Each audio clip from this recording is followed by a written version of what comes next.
దేవుని మాటలను ఆలకిద్దాం. దేవుని వాక్యాన్ని చదువుదాం. మన ధ్యానము కొరకై అపోస్తలుల కార్యముల గ్రంథము 2వ అధ్యాయం.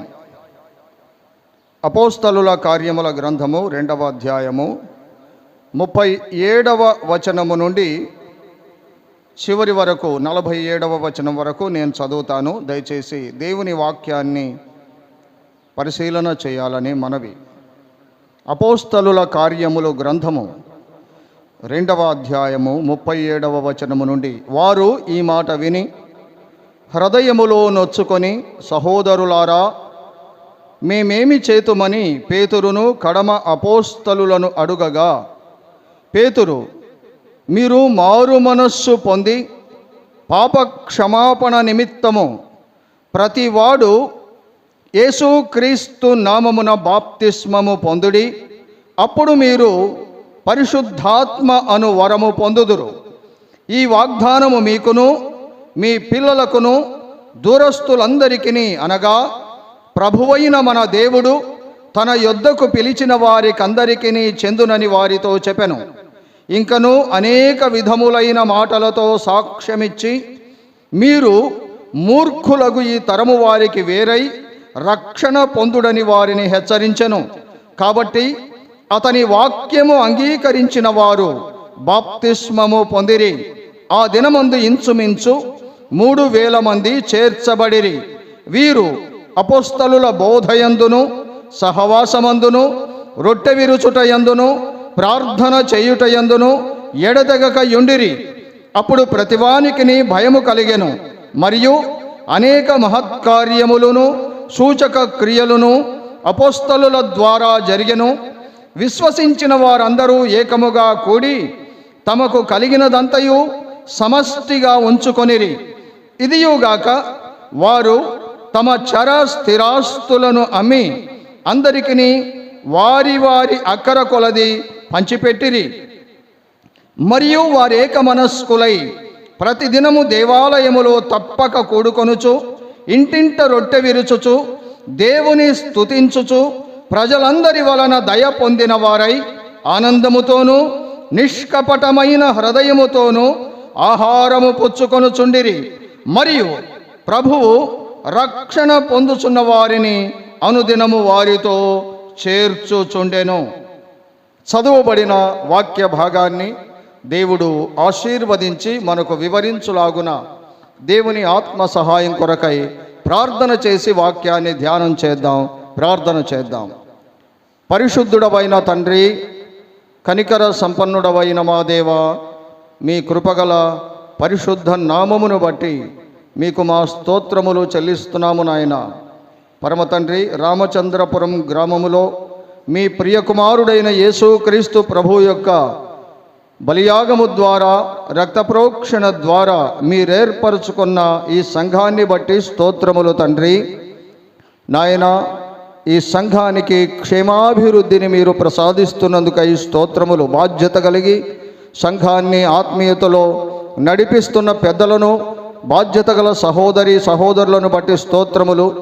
పరమ తండ్రి, ఈ 3 దినములు నాయన సంఘమంతా మీ సన్నిధిలో సంతోషించి మీ దివ్యవాక్కులను విని మేలు పొందాలని సంఘాన్ని ప్రేరేపించి మీరేర్పరిచిన ఈ కూడికలను బట్టి స్తోత్రములు తండ్రి.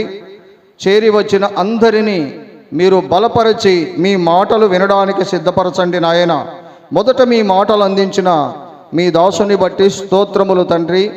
ఆ మాటలను మా హృదయములో ఉంచుకొని అలాగూ జీవించడానికి సహాయము చేయండి.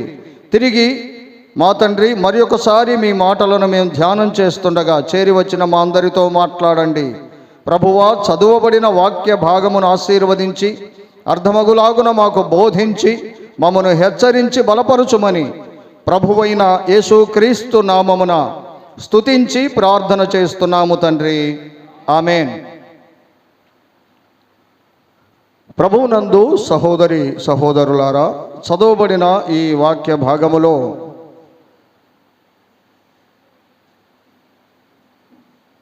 ఒక వ్యక్తి బాప్తిస్మము పొందడానికి ముందు ఏం చేయాలి, బాప్తిస్మము పొందిన తర్వాత ఏం చేయాలి అనే సంగతులు దేవుడు వ్రాయించాడు. మనము చాలామంది బాప్తిస్మం పొందిన వారం ఇక్కడ ఉన్నాము. ఇంకా బాప్తిస్మము పొందవలసిన వారు కూడా చాలామంది ఇక్కడ ఉన్నారు కనుక ఈ మాటలు మనకు ఎంతో ఆశీర్వాదకరంగానూ ప్రయోజనకరంగానూ ఉంటాయని నేను భావిస్తూ ఉన్నాను. బాప్తిస్మము పొందడానికి ముందు ఏమిటి, పొందిన తర్వాత ఏమిటి అనే సంగతులను మనము ధ్యానం చేస్తున్నాం. చూడండి, బాప్తిస్మము పొందడానికి ముందు కొన్ని పద్ధతులను దేవుడు నియమించాడు. 37వ వచనం చూడండి. 37వ వచనం, వారు ఈ మాట విని అనే మాట మనం ఆలోచన చేద్దాం. వారు ఈ మాట విని, గమనించారా? ఒక వ్యక్తి బాప్తిస్మము పొందాలంటే మొదట ఏం చేయాలంటే వినాలి. Everybody must listen. వినాలి. వినడం అనేది మనకు విశ్వాసాన్ని కలిగిస్తుంది.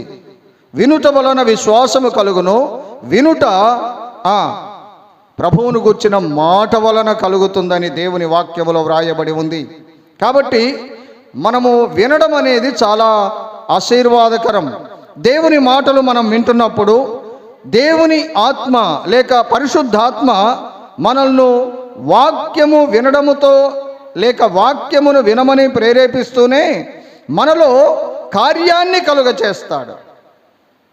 దేవుని వాక్యం వినడం వలన మనం ఎలాంటి స్థితిలో ఉన్నామో వాస్తవ స్థితిని ఆయన మనకు జ్ఞాపకం చేస్తాడు. ఎందుకంటే కల్మషమైన లోకములో మనం జీవిస్తున్నాం. లోక కల్మషము మనలో కూడా ఎంతో కొంత అంటుకొని ఉంటుంది. కాబట్టి మనము ఏ స్థితిలో ఉన్నామో మనకు తెలియచేసేది, మనకు చూపించేది దేవుని వాక్యమే.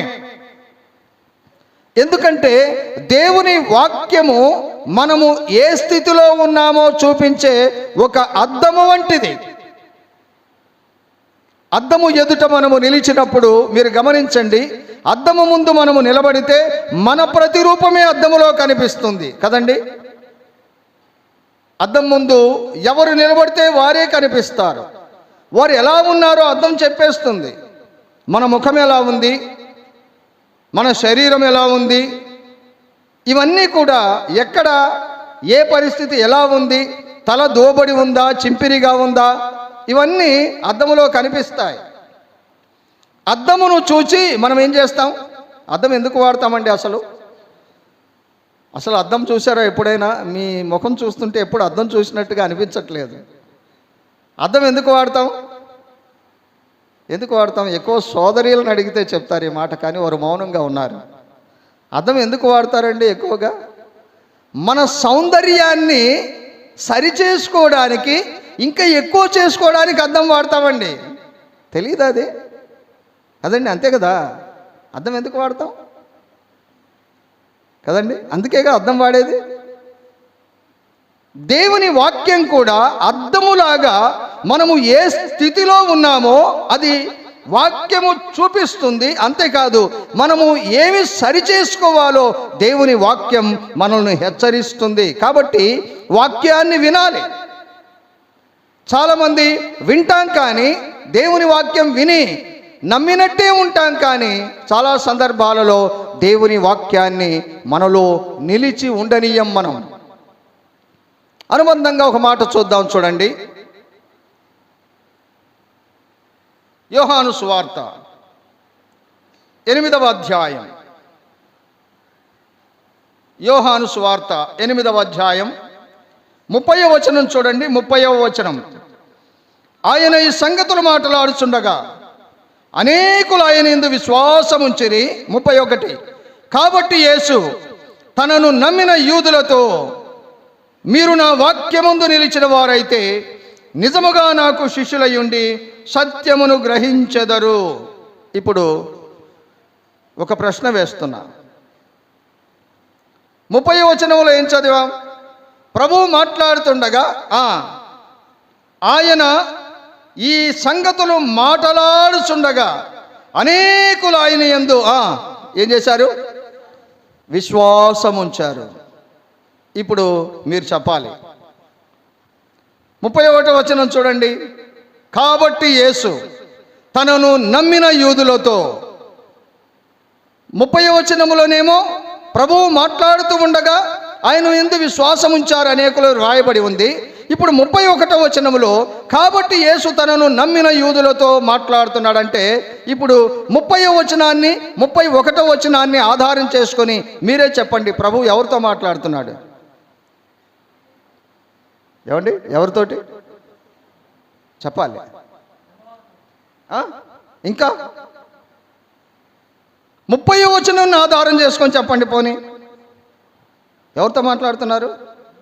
విశ్వాసులతో. 30వ వచనంలో ఆ మాట ఉంది కదా, తనను అనేకులు ఆయన యందు విశ్వాసముంచిరి. ఉందా ఆ మాట? చదవండి, మీరు చదవండి. ఇప్పుడు 30వ వచనం చదవండి. మాటలాడుచుండగా దేవుని మాటలను ప్రభువు వివరిస్తూ ఉన్నప్పుడు ఆ సంగతులు వారు పరిశీలన చేయగా, నిజమే, ఈ సంగతులు నా జీవితానికి పోల్చబడుతున్నాయి అని వారు నమ్మి విశ్వసించారని వ్రాయబడి ఉంది. అనేకులు ఆయన యందు విశ్వాసముంచిరి. ఇప్పుడు వారితోటే మాట్లాడుతున్నాడు. 31వ వచనం చదవండి ఇప్పుడు. అంటే ఎవరితో మాట్లాడుతున్నాడు? విశ్వాసులతో మాట్లాడుతున్నాడు. ఏమన్నాడు?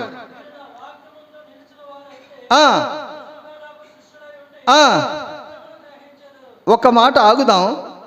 మీరు నా వాక్యమందు నిలిచిన వారైతే, ఆ మాట చూడండి, నిజముగా నాకు శిష్యులయ్యుండి. ఏమండి, అంటే శిష్యులలో నిజమైన శిష్యులు, అబద్ధమైన శిష్యులు కూడా ఉన్నారా? దేవుడు ప్రభువు చెప్పిన మాట కాబట్టి అది సత్యం, అంతే. నిజముగా వెంబడించిన వారున్నారు, అబద్ధంగా వెంబడించిన వారు కూడా ఉన్నారు. ఎందుకంటే అబద్ధ ప్రవక్తలు ఉన్నారు, అబద్ధ బోధకులు ఉన్నారు, అబద్ధ విశ్వాసులు, అబద్ధ యూదులు కూడా ఉన్నారు. యూదులు కాకయే తాము యూదులమని చెప్పుకొను సతాను సమాజపు వారు, అబద్ధికులు, అబద్ధ ప్రవచనములు చెప్పిన వారు, అబద్ధ బోధలు చేసిన వారు, అబద్ధమైన విశ్వాసులు ఉన్నారు. కాబట్టి ప్రభు నిజముగానే మాటను ఉపయోగించాడు. నిజముగా నాకు శిష్యులయ్యుండి సత్యమును గ్రహించెదరు, అప్పుడు సత్యము మిమ్మును ఏం చేస్తుందట? స్వతంత్రులనుగా చేస్తుంది. అంటే అర్థం ఏంటి?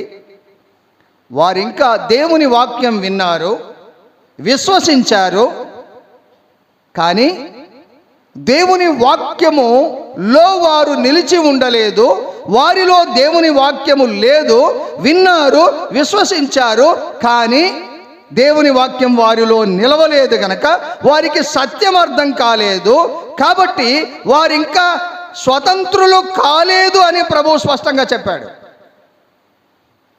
నేటి దినాల్లో చాలామంది సంఘాలలో కూడా ఇలాంటి వారు చేర్చబడుతున్నారు. దేవుని వాక్యం అర్థం కాదు, ఆత్మ సంబంధమైన సంగతులు అర్థం కావు, ఆత్మీయతను గూర్చిన అవగాహన ఉండదు, సంఘ క్రమాలు, సంఘ సత్యాలు అవగాహనలోనికి రావు. కానీ సంఘములోనికి వస్తారు, సంఘములో మరి ఎంతో కాలము నుండి కొనసాగుతూనే ఉంటారు.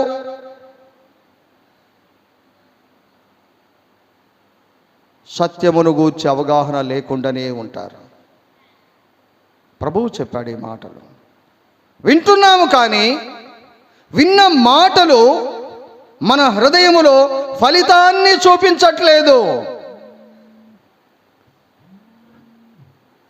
అందుకే ప్రభు అన్నాడు, వారు వినుట మట్టుకు విందురే గాని గ్రహింపనే గ్రహింపరు. ఏమండి, వినడం లేదా దేవుని వాక్యాన్ని? ఎంతకాలం నుంచి వింటున్నాం? మనకు ఒక సీనియారిటీ ఉంటుంది కదా, సీనియారిటీ చెప్పుకోవడానికి మనం ఎంతో సంతోషిస్తాం, అతిశయిస్తాం. ఏమని? నేను 40 ఏళ్ళైంది బ్రదర్ రక్షించబడి. అవునా, మంచిదే. మరైతే నీ ఆత్మీయ పరిమాణం ఎంతుందో ఎప్పుడైనా గ్రహించావా? ఆలోచన చేద్దాం. నీవు ఆత్మీయతలో ఎంత వర్ధిల్లావో, ఎంత అభివృద్ధి చెందావో, ఆత్మ సంబంధమైన సంగతులు యందు నీవెంత ఉన్నత స్థితికి చేరుకుంటున్నావో నీవు గ్రహించావా? సీనియారిటీ ఉంది కానీ సిన్సియారిటీ లేదు. చెప్పుకోవడానికి సీనియారిటీ బాగానే ఉంది. 40 ఏండ్లు, 50 ఏండ్లు, 30 ఏండ్లు, 25 ఏండ్లు మంచిదే, విన్నావు. కానీ దేవుని వాక్యాన్ని గ్రహించలేకపోతున్నాం. వింటున్నాం, విడిచిపెడుతున్నాం. ఎలాగా? మందిరములోనికి వచ్చేటప్పుడు చెప్పులు బయట విడిచిపెట్టి వస్తాం కదా, ఏమండి? అంతేనా? చెప్పులు బయట విడిచి మందిరంలోనికి వస్తాం కదా. చెప్పులు ఎప్పుడైతే విడిచిపెడతామో అక్కడ మందిరం బయట, వెంటనే పరిశుద్ధ దూతల వంటి స్వభావం వచ్చేస్తుంది మన మీదకి. ఇంకా చెప్పులు విడిచిపెట్టిన వెంటనే దేవదూతలు కూడా మనల్ని చూస్తే సిగ్గుపడతారు. ఛీ, నేను కూడా ఇంత భక్తిగా లేని అన్నట్టుంటాం మనం. లోపలికి రాగానే ఆత్మీయత పరవళ్ళు తొక్కుతుంటుంది మన ముఖాల్లో, మన ప్రవర్తనలో, మన భాషలో, మన ఆహార్యములో. మందిరములో ఉన్నంత వరకు దేవదూతలు కూడా సిగ్గుపడతారు మనల్ని చూసి. మళ్ళీ మందిరం వెలుపలికి వెళ్ళి చెప్పులు వేసుకున్నామా, పాత స్వభావం మరలా మనలోనికి తిరిగి వచ్చేస్తుంది. అప్పుడు చూడాలి మనల్ని. వింటున్నాం, సంవత్సరాల తరబడి వింటున్నాం, కానీ వాక్యము మనలో నిలిచి ఉండడము లేదు. వాక్యములో మనము నిలిచి ఉండడము లేదు. కాబట్టి ప్రభువు ఇక్కడ మాట్లాడుతూ ఎవరితో మాట్లాడుతున్నాడట? విశ్వాసులతో, నమ్మామని చెప్పుకుంటున్న వారితోనే ప్రభువు మాట్లాడుతున్నాడు. మాట్లాడుతూ ఏమన్నాడంటే, మీరు నా వాక్యమందు నిలిచిన వారైతే నిజముగా నాకు శిష్యులయ్యుండి సత్యమును గ్రహించెదరు. అప్పుడు సత్యము మిమ్మును స్వతంత్రులనుగా చేస్తుంది. అయితే వారికి ఒక భావం ఉంది. ప్రభువు మాట్లాడింది యూదులతో కాబట్టి యూదులకు ఒక అతిశయం ఏమిటంటే, మేము అబ్రహాము సంతానము, అబ్రహాము విశ్వాసులకు తండ్రి, దేవుని వాగ్దాన నిబంధనలు మాకున్నాయి, ధర్మశాస్త్రము మాకు ఇవ్వబడింది, 10 ఆజ్ఞలు మాకు ఇవ్వబడ్డాయి, కట్టడలు, సూచనలు, హెచ్చరికలు దేవుడు మాకు ఇచ్చాడు. కాబట్టి మేమెంతో ధన్యులము. కాబట్టి మేము అబ్రహాము సంతానం అంటే ఎంతో ఆశీర్వదించబడిన వారమని వారి యొక్క ఉద్దేశం. అందుకే వారు ఆ ప్రభువుతో ఆ విషయంలో తర్కిస్తూ వచ్చారు. చదవండి బ్రదర్, ఇప్పుడు 32వ వచనము నుండి. యోహాను సువార్త 8వ అధ్యాయం 32వ వచనము నుండి.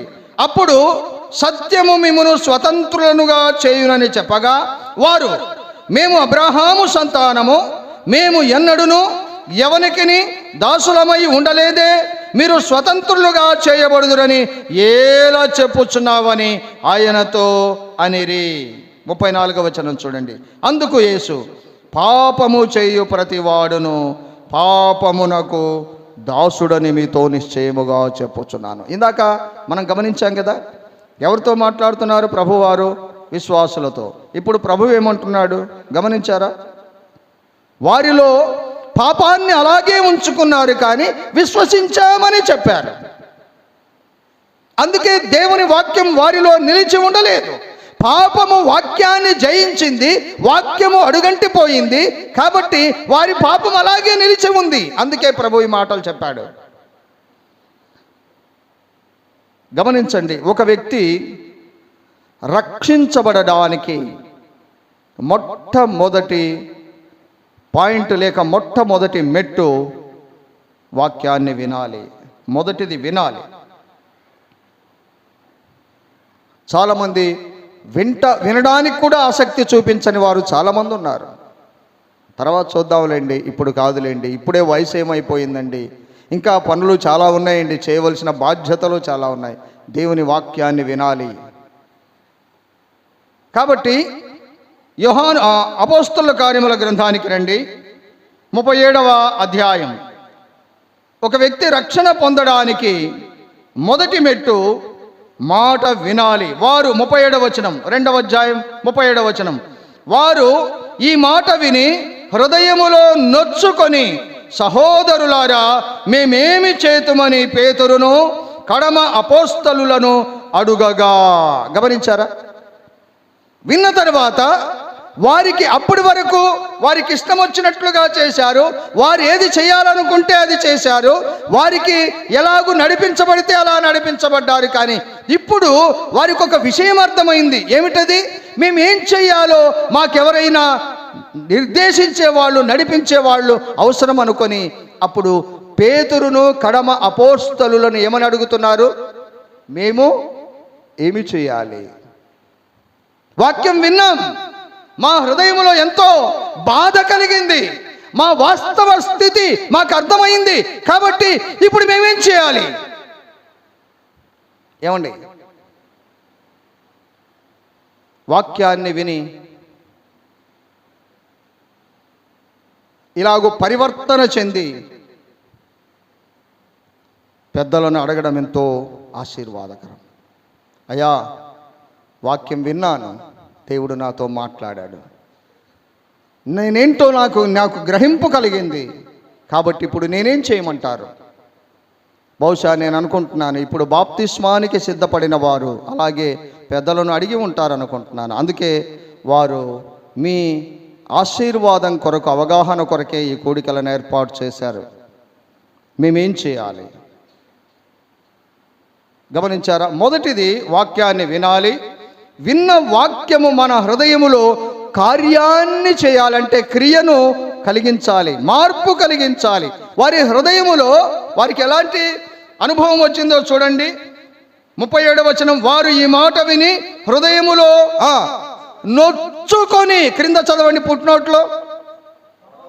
అబ్బా, వాక్యం ఏం చేస్తుందట? మనల్ని ఏం చేస్తుంది? పొడవడం అంటే చంపేయడం కాదండి. మనలో ఉన్న అజ్ఞానాన్ని, పాపాన్ని, అవివేకాన్ని పొడి చేస్తుంది. సత్యమును వెలుపలికి తెస్తుంది దేవుని వాక్యం. హృదయములో నొచ్చుకున్నారు. అవునండి, దేవుని మాటలు హృదయాన్ని నొప్పిస్తాయి. ఎందుకంటే హృదయములో ఉన్న చెడుతనాన్ని అవి నొప్పిస్తాయి, దాన్ని బయటకు పంపేస్తాయి. ఇదే మాట మరొక చోట కూడా మనం చూస్తాం కదా. వ్యభిచారమందు పట్టబడిన ఒక స్త్రీని పట్టుకొచ్చారు చాలామంది. ఆమెను పట్టుకొచ్చి ప్రభు దగ్గరికి తీసుకొచ్చినప్పుడు ప్రభు అన్నాడు, మీలో పాపము లేని వాడు మొదట ఆమె మీద రాయి వేయమంటే వారు హృదయములో నొచ్చుకొని అనే మాట చూస్తాం. దేవుని వాక్యం మన హృదయములో ఉన్న చెడును నొప్పిస్తుంది, చెడును బయటకు పంపిస్తుంది. వారు హృదయములో నొచ్చుకొని అంటే పొడవబడ్డారట. ఇప్పుడు ఏం చేయాలి? అయ్యా, మేమేం చేయాలి? మొదటిది, దేవుని వాక్యాన్ని వినాలి. విన్న మాట మన హృదయములో కార్యాన్ని కలిగించినప్పుడు ఆ తర్వాత క్రమమేంటో మనం తెలుసుకోవాలి. వారు అడుగుతున్నారు, మేమేం చేయాలని పేతురును మరి మిగిలిన వారిని, సహోదరులను అడుగుతున్నారు. ప్రభు మరి 38వ వచనం చూడండి. 38వ వచనం, పేతురు, ఆగుదాం. మొదటిది వినాలి, వాక్యము విన్న తర్వాత హృదయములో పరివర్తన కావాలి. ఇప్పుడు మూడవది ఏంటంట? మారు మనస్సు మార్చబడాలి. మీరు మారు మనస్సు పొంది, దేవుని వాక్యం మన హృదయంలో ఏం చేయాలి? మనస్సును మార్చాలి. పాత మనస్సు, పాపపు మనస్సును తొలగించి హృదయాన్ని నూతనపరచాలి. మీరు మారు మనస్సు పొందాలి. చాలామందికి మారు మనస్సు అంటే అర్థం కావట్లేదు. మార్పు చెందామనుకుంటూనే పాత మనస్సులో జీవిస్తున్నారు ఇంకా. అందుకే మారు మనస్సు అనే సంగతులు ప్రస్తావించబడినప్పుడు మనకు అర్థం కాకుండా ఉన్నాయి. మీరు మారు మనస్సు పొందాలి, పాత మనస్సు తీసివేయాలి, దేవుడు అనుగ్రహించే క్రొత్త మనస్సు కావాలి మీకు. ఒక మాట చదువుదాం చూడండి. సమూయేలు గ్రంథం, సమూయేలు మొదటి గ్రంథం 10వ అధ్యాయం అనుకుంటాను చూడండి. సమూయేలు మొదటి గ్రంథం 10వ అధ్యాయం మొదటి వచనం చదవండి. అప్పుడు సమూయేలు తైలపు బుడ్డి పట్టుకొని పోసి ఆ, ఆ, ఆ, ఆ. ఇప్పుడు 9వ వచనం చూడండి. 9వ వచనం.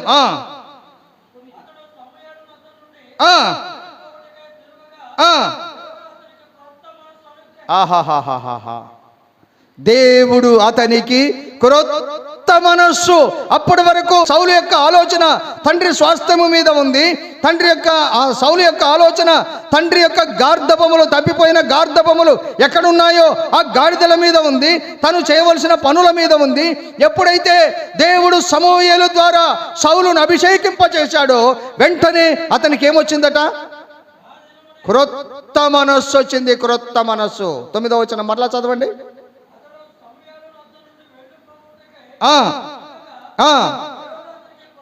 క్రొత్త మనస్సు. ఇదే మారు మనస్సు అంటే. క్రొత్త మనస్సు వచ్చేసింది. మనసు మార్చబడింది. కార్యాల పట్ల అవగాహన, దేవుని విషయాల పట్ల ఆసక్తి, క్రొత్త మనస్సు. కాబట్టి మొదటిది వాక్యం వినాలి. విన్న వాక్యం మన హృదయంలో కార్యం చేస్తుంది. తర్వాత మారు మనస్సు పొందాలి. పేతురు చెప్పాడు ఆ మాట. 38వ వచనం, అపోస్తల కార్యం 2వ అధ్యాయం 38వ వచనం. పేతురు, మీరు మారు మనస్సు పొంది. గమనించారా? మారు మనస్సు పొందాలి. ఇప్పుడు ఏం చేయాలో చూడండి.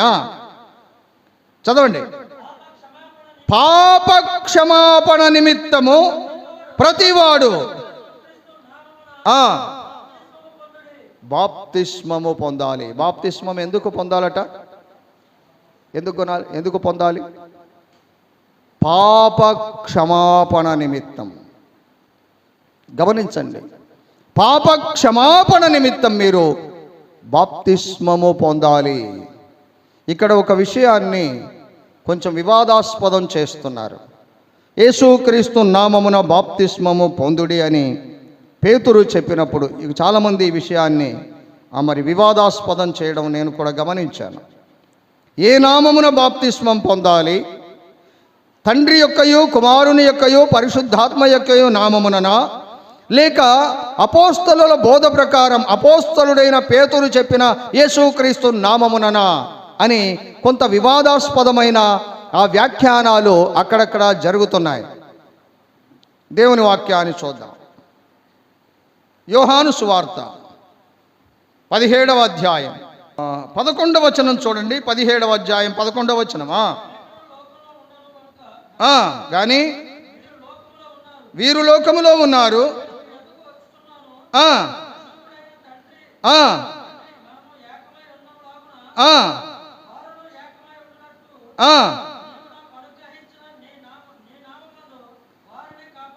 ఆగండి, మరలా చదవండి.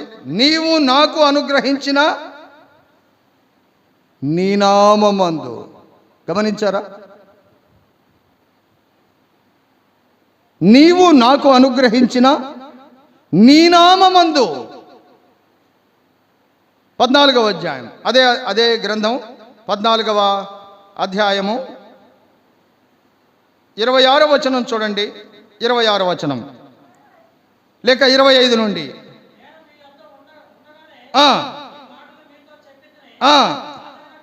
ఆదరణకర్త అనగా తండ్రి నానామమున పంపబోవు పరిశుద్ధాత్మ. చాలండి. అక్కడేమన్నాడు? నీవు నాకు అనుగ్రహించిన నీ నామం. ఇక్కడేమంటున్నాడు? తండ్రి నా నామమున పంపబోవు ఆదరణకర్త. ఏమంటే అర్థమవుతుందా? వివాదాలకు దేవుని వాక్యములో తావులేదు. కానీ వివాదాలు చేసి దేవుని వాక్యాన్ని మనమే అవగాహన లేకుండా చేస్తున్నాం. స్పష్టంగా వ్రాయబడి ఉంది, తండ్రి నీవు నాకు అనుగ్రహించిన నీ నామము. శిష్యులతో చెప్పాడు, తండ్రి నా నామమున పంపబోవు ఆదరణకర్త. ఇప్పుడు బాప్తిస్మం ఇచ్చే సమయంలో ప్రభువేం చెప్పాడు? తండ్రి యొక్కయు, కుమారుని యొక్కయు, పరిశుద్ధాత్మ యొక్కయు నామములలోనికి అన్నాడా? నామములోనికి అన్నాడా? ఒకటే. నామములోనికి. గమనించాలి. చాలామంది వాటిని విడదీస్తున్నారు. కాబట్టి పేతురు చెప్పాడు, మీరు పాప క్షమాపణ నొంది మారు మనస్సు నిమిత్తము ప్రతి వాడును ప్రభువైన యేసు క్రీస్తు నామమున బాప్తిస్మము పొందుడి. తర్వాత ఏం జరుగుతుందట చదవండి. 38వ వచనం, 2:38. అప్పుడు మీరు పరిశుద్ధాత్మను వరము పొందుదురు. గమనించారా? బాప్తిస్మం పొందిన తర్వాత జరిగే ప్రక్రియ ఏమిటంటే పరిశుద్ధాత్మ అనే వరము పొందుతారట. కొన్ని సందర్భాల్లో పరిశుద్ధాత్మను ముందుగా పొంది తర్వాత బాప్తిస్మం పొందిన వారున్నారు. ఆ బాప్తిస్మము పొందిన తర్వాత కొద్ది రోజులకు పరిశుద్ధాత్మను పొందిన వారున్నారు. బాప్తిస్మం పొందిన వెంటనే పరిశుద్ధాత్మను పొందిన వారున్నారు. దేవుడు సంఘము యొక్క క్షేమాభివృద్ధి కొరకు కొన్నిసార్లు ఆ సమయాన్ని దేవుడు తనకు అనుకూలమైన విధానంగా ఉపయోగించుకున్నాడు గనక ఇక్కడ వివాదాలు చేయడానికి అవసరం లేదు, అవకాశమే. కానీ పరిశుద్ధాత్మను పొందడం మాత్రం తప్పనిసరి. బాప్తిస్మము పొందిన ప్రతి ఒక్కరూ ఏం పొందుతారు? పరిశుద్ధాత్మను పొందుతారు, తప్పనిసరి. పరిశుద్ధాత్ముడు పాత నిబంధన కాలములో భూమి మీద ఉండలేదు. దేవుడు ఎవరితోనైతే కార్యాన్ని జరిగించాలనుకునేవాడో ఆ వ్యక్తి యొద్దకు దేవుడు తన ఆత్మను పంపినప్పుడు దేవుని ఆత్మ వారిని ప్రేరేపించగా వారు దేవుని ఆత్మ ప్రకారం, పరిశుద్ధాత్మ ప్రకారం వారు కార్యాలు జరిగించేవారు. తర్వాత పరిశుద్ధాత్మ తిరిగి వెళ్ళిపోయేవాడు. కానీ యోవేలు ద్వారా దేవుడు ప్రవచించి వాగ్దానం ఇచ్చినట్లుగా పెంతెకోస్తు పండుగ దినము నాడు పరిశుద్ధాత్మను భూమి మీద సంఘము ఎత్తబడేంత వరకు ఉండడానికి దేవుడు పంపించాడు అని దేవుని వాక్యములో మనం గమనిస్తాం. చూడండి, అపోస్తలుల కార్యముల గ్రంథం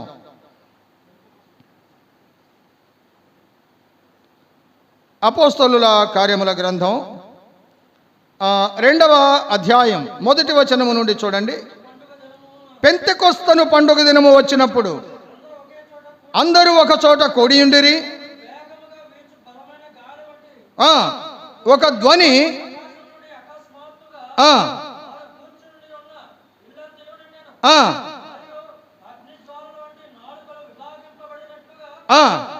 కనబడి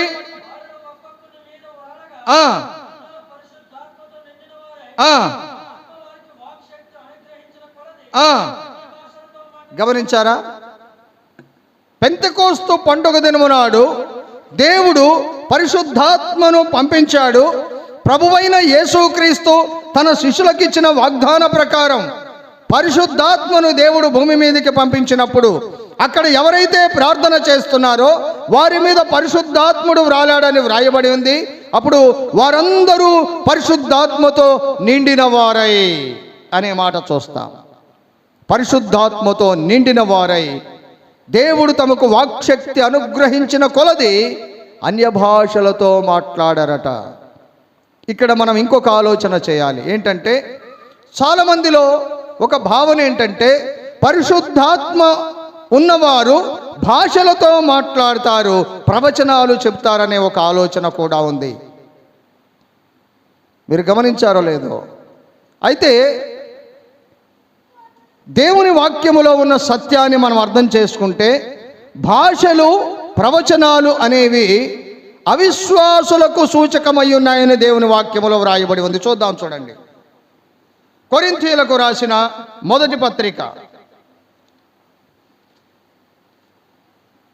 కొరింథీయులకు పౌలు వ్రాసిన మొదటి పత్రిక 13వ అధ్యాయం చూడండి. 13వ అధ్యాయం వచనము 8 నుండి చదువుదాం. 8 నుండి. ప్రేమ శాశ్వత కాలముండును, ప్రవచనములైనను నిరర్థకములగును, భాషలైనను నిలిచిపోవును, జ్ఞానమైనను నిరర్థకము. ఎవరు చెప్పారు ఈ మాటలు? ఎవరు చెప్పారండి ఈ మాటలు? పరదైసుకు కొనిపోబడిన పౌలు గారు వ్రాసిన మాటలు ఇవి. ఏమన్నాడు?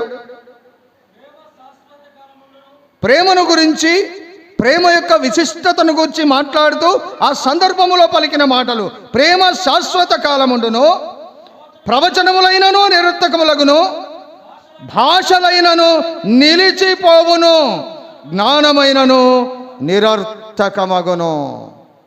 ఇప్పుడు అందరికీ తెలిసే భాషలో మాట్లాడడం ఎంతో ఆశీర్వాదకరం. ఏమండి, అవునా కాదా?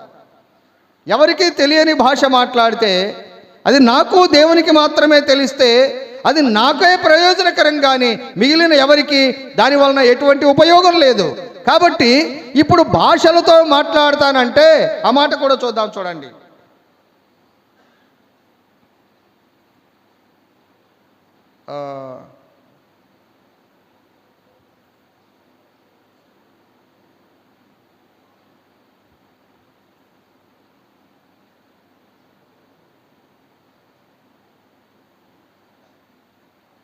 పద్నాలుగవ అధ్యాయంలో ఆ మాట ఉన్నది.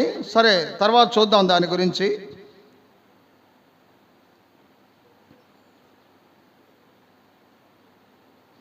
మొదటి వచనము చూడండి, మొదటి వచనము నుండి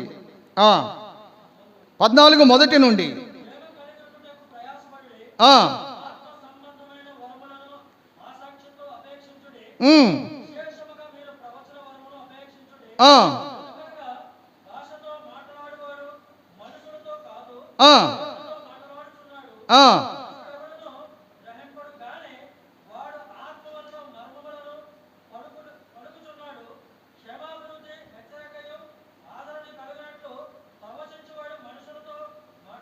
మాటలాడుచున్నాడు. 4వ వచనం చూడండి, భాషతో మాట్లాడువాడు తనకే క్షేమాభివృద్ధి కలుగజేసుకొనును గాని ప్రవచించువాడు. చాలండి, ఆ తర్వాత కూడా ఆ మాటలు తర్వాత మనం ఆలోచన చేద్దాం. పరిశుద్ధాత్మ ఎప్పుడైతే ఆనాడు పెంతెకోస్తు పండుగ దినమునాడు అక్కడున్న వారి మీద పరిశుద్ధాత్ముడు ఎప్పుడైతే దిగాడో వారు భాషలతో మాట్లాడారు, కానీ కాలక్రమములో ఈ భాషలు నిలిచిపోతాయని పౌలు గారు అప్పుడే చెప్పాడు. కాబట్టి ఇప్పుడు భాషల యొక్క ఆవశ్యకత లేదు, ప్రవచనములు కాదు, కానీ దేవుని వాక్య ప్రవచనం దేవుడు మనకిచ్చాడు. దేవుని వాక్యములో నుండి మనము దేవుని వాక్యాన్ని వింటున్నప్పుడు దేవుని దాసుల ద్వారా వివరించబడుతూ ఉండగా మనము దానినే ప్రవచనాత్మకంగా తీసుకోవాలి. కానీ ప్రత్యేకమైన ప్రవచనములు చెప్పేవారు ఇప్పుడు ఎవరు లేరండి. ఒకవేళ ఉన్నా కూడా ప్రత్యేకంగా చెప్పే ప్రవచనాలకు జ్యోతిష్యానికి పెద్ద తేడా ఏమి లేదు. ఇంకా ఇప్పటికీ ప్రవచనాలు చెప్పే ప్రవక్తలు చాలామంది ఉన్నారు. ప్రవక్తలు అపోస్తలుల యొక్క ఆ పరిచర్య ముగించబడింది. ఇప్పుడు ఇంకా చాలామంది ప్రవక్త తన పేరుకు ముందు ప్రవక్త అని లేక అపోస్తలుడిని పేరు పెట్టుకొని పరిచర్య చేసేవాళ్ళు ఉంటే ఉండవచ్చు, కానీ అయితే దేవుని వాక్య గ్రంథములో మాత్రం ఇప్పుడు ప్రవచనాలు లేక భాషలు అనేవి అప్పటితో ఆగిపోయాయి. ఆ తర్వాత ఇప్పుడు వాటి యొక్క అవసరం లేదు. దేవుని వాక్యం మనకు స్పష్టమవుతుంది. దేవుని వాక్యం జరిగిపోయిన దాన్ని, జరుగుతున్న దాన్ని, జరగబోయేదాన్ని కూడా మన ముందుంచిన తర్వాత ఇక వాటిని గురించిన అవగాహన లేదు. కాబట్టి మనం ఆలోచన చేస్తే మొదట దేవుని వాక్యం వినాలి. వాక్యం మన హృదయములో మరి కార్యాన్ని కలిగించినప్పుడు ఏం చేయాలి? మారు మనస్సు పొందాలి. తర్వాత మూడవది పాప క్షమాపణ నిమిత్తము ఏం చేయాలి? బాప్తిస్మము పొందాలి. ఆ తర్వాత ఏం జరుగుతుందో చూద్దాం. అపోస్తల కార్యముల గ్రంథం 2వ అధ్యాయంలో మనం చదివిన వాక్య భాగానికి వద్దాం. 2వ అధ్యాయం 41వ వచనం చూడండి. 41వ వచనం 2:41. కాబట్టి అతని వాక్యం అంగీకరించిన వారు బాప్తిస్మము పొందిరి. ఆ దినమందు 3,000 మంది 3,000 మంది చేర్చబడిరి. ఎక్కడ చేర్చబడ్డారు? బాప్తిస్మం ఎవరు పొందారట? 41వ వచనములో వాక్యము అంగీకరించిన వారు. నిజమే, దేవుని వాక్యం సత్యం. దేవుని వాక్య ప్రకారం నేను క్రమంగా లేను, నా జీవితం క్రమంగా లేదు, నేను అజ్ఞానములో ఉన్నాను, నేను పాపములో ఉన్నాను, అవిధేయతగా ఉన్నాను, నా జీవన శైలి బాగులేదు, కాబట్టి నన్ను నేను మార్చుకోవాలి, నా హృదయం మారాలి, నా మనస్సు మార్చుకుంటాను అని హృదయములో పరివర్తన కలిగి పశ్చాత్తాపపడి దేవుని వాక్యం హృదయములో కార్యం జరిగిస్తుండగా అనుభవజ్ఞులను అడిగి నేనేం చేయాలని వారి యొక్క సూచనల ప్రకారం బాప్తిస్మము పొంది సంఘములో చేర్చబడిరి. చేర్చబడిరి అంటే ఎక్కడ చేర్చబడ్డారు? ఎక్కడండి? సంఘములో చేర్చబడ్డారు. సంఘములో చేర్చబడ్డారు. ఎందుకంటే భూమి మీద పరలోక రాజ్యం యొక్క ప్రతిబింబం సంఘమే. దేవుని యొక్క అనాదికాల సంకల్పం భూమి మీద సంఘమే. సంఘము దేవుని యొక్క మర్మం. దేవుడు భూమి మీద సంఘమును ఎందుకు స్థాపించాడంటే, ఎవరినైతే దేవుడు అనాది కాలములో ఆయన నిర్ణయించుకొని ఏర్పరచుకున్నాడో వారిని భద్రపరచడం కొరకు ఆయన సంఘమును స్థాపించాడు. సంఘములో వారిని చేర్చి పరిశుద్ధాత్మను కాపుదలగా వారికి అనుగ్రహించాడని దేవుని వాక్యములో మనం చూస్తాం.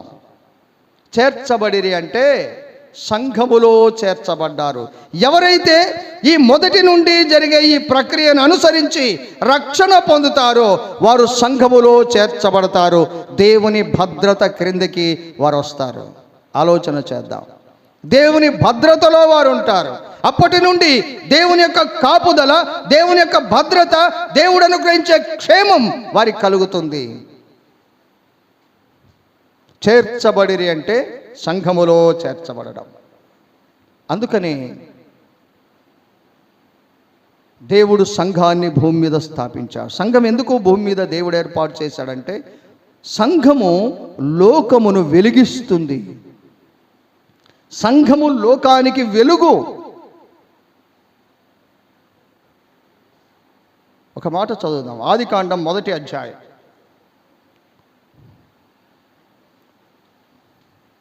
ఆదికాండం 1వ అధ్యాయం 1వ వచనము నుండి చూడండి. సృజించెను, ఉండెను, ఉండెను. ఆగండి అక్కడ.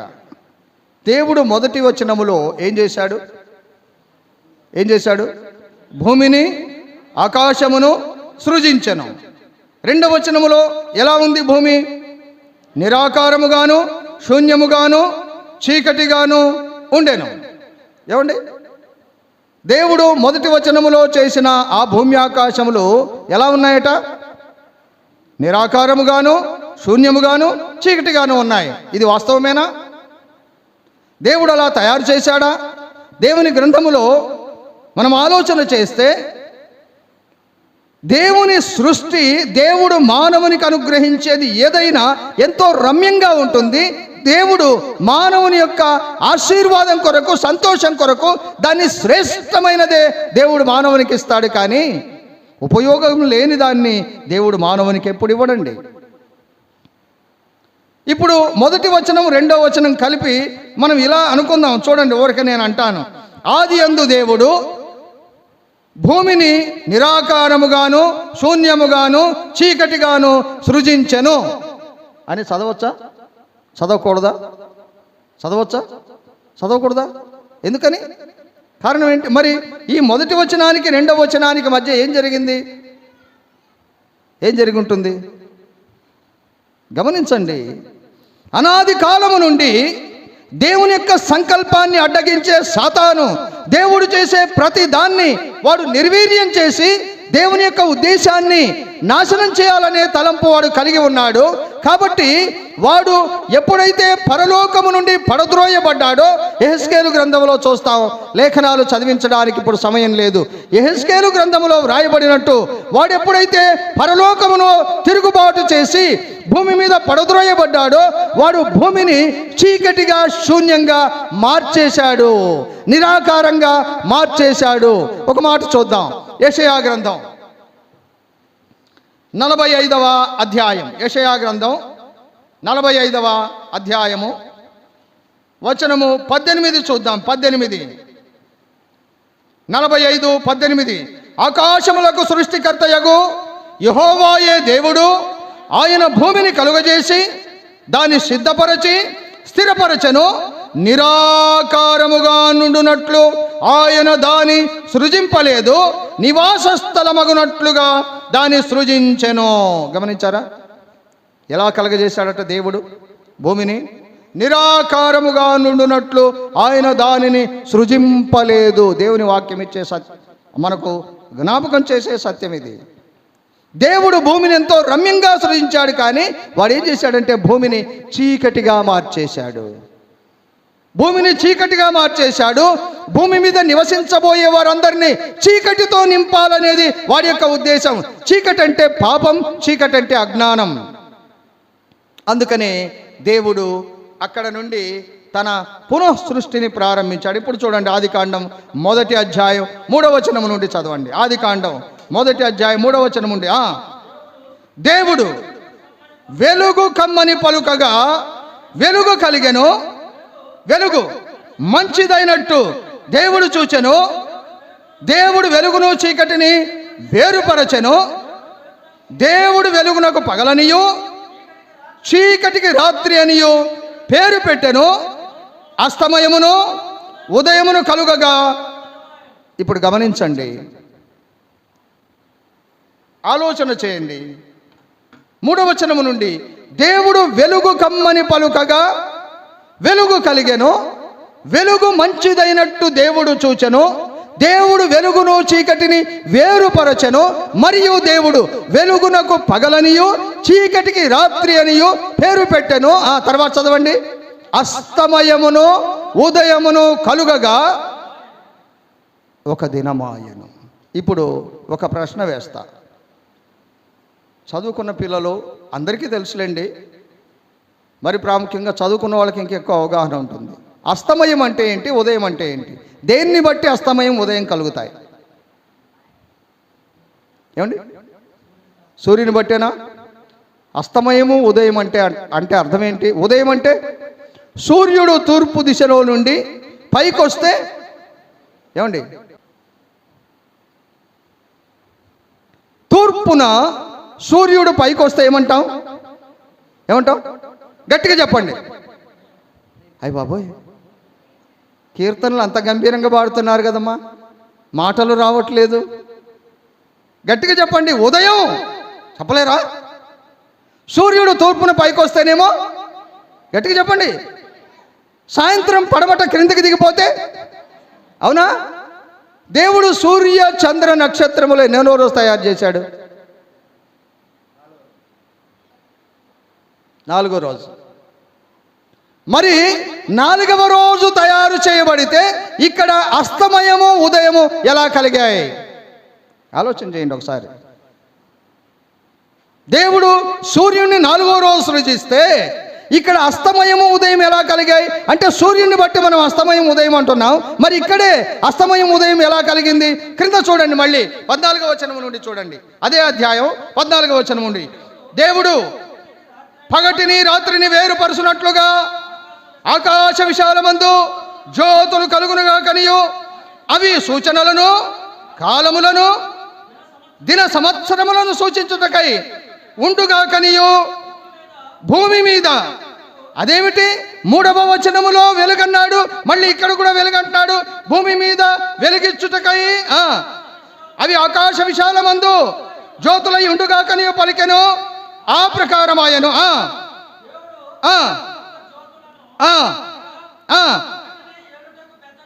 పగటిని ఏలుటకు పెద్ద జ్యోతి అంటే ఏంటండి? సూర్యుడు. రాత్రిని ఏలుటకు చిన్న జ్యోతిని నక్షత్రములను కలుగజేసెను. భూమి మీద వెలిగించుటకును ఏలుటకును. ఏమండి, పైన కూడా వేరుపరిచాడు. మీరు చదివారు కదా, పైన వేరుపరిచాడు. అక్కడ కూడా వెలుగును చీకటిని ఇక్కడ కూడా వేరుపరుచుటకును వాటిని ఉంచెను. గమనించండి, సంఘం భూమి మీద భూమిని వెలిగించడానికి దేవుని యొక్క అనాది కాల ప్రణాళిక. అదే వెలుగయ్యున్న సంఘం. అసలు దేవుడంటేనే వెలుగని మనం గతంలో జ్ఞాపకం చేసుకున్నాం కదా. అనే మూల పదము నుండి దేవుడనే మాట వచ్చిందని, దేవుడంటే వెలుగయ్యున్నవాడు, వెలిగించువాడు, వెలుగునిచ్చువాడు అనే విషయాన్ని మనం ఆలోచన చేశాం కదా. ఇప్పుడు దేవుని యొక్క ఉద్దేశం ఏంటంటే, భూమి మీద సాతాను సంబంధమైన చీకటి, అంటే ఇది ప్రకృతి సంబంధమైంది కాదు. భూమి మీద 2 రాత్రులు 2 పగళ్ళు ఉన్నాయి, 2 వెలుగులు 2 చీకట్లు ఉన్నాయి.